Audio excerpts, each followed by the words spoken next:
Hello guys, মই ধুনি আপোনালোক সকলোকে মোৰ অন্য এটি ভিডিঅলৈ স্বাগতম জনাইছো। আহিছো এটা নতুন ভিডিঅলৈ ইফালে মা আৰু মই গৈছিলো চাৰিলিত অলপ বজাৰ আছিল বজাৰখিনি কৰি লৈ আহিলো আৰু ইফালে দেখাই আছো বাৰু কি আনিলো আৰু ইফালে চাৰিলিৰ পৰা হতা আপেল আনিছিলো মানে এক পনে কি আনিছিল চাগে মাই মই পাহৰিলো বাৰু গাইস কাশ্মীৰত যুদ্ধ হৈ থকা দেখি এক পোৱা আপেল আনছি আৰু দুটা আপেলত 70 টকা বলে চিনাকি দেখি 60 টকা দিলে আমি যেটো আনো তাৰ পৰাই ফলমূল আকৌ 250 টকা কষ্ট বলে কিলো গুৱাহাটীত কি যে 1000-1500 মানে হ'ব কি জানি লাইকে আৰু কি না কাশ্মীৰ যুদ্ধ লাগছে না আৰু ফল চল দিগদাৰ বুজা খাও বহুতে মোক খাহে না আৰু খাবা কাৰণতে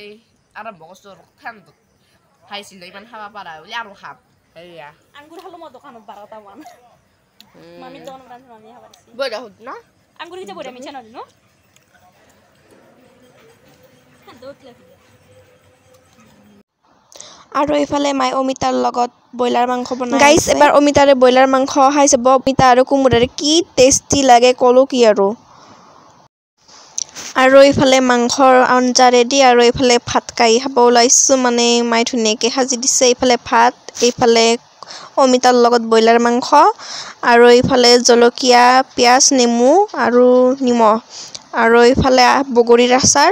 তাৰ পিছত ইফালে আছে ভেন্দি ভাজি আজি আমি এনেকৈ খাবলৈ লৈছো তাৰ পিছত আকৌ দিন ৰাতি মানে মাছ মাংস খাওঁতে গেছ হৈছে নেকি হৈছে গা চা একদম বেয়া লাগিছে সেইকাৰণে পাপৰ ভাজি লৈছো ইফালে আৰু ইফালে আছে জিকা আলু সবজিখন আৰু ইফালে বইল দালি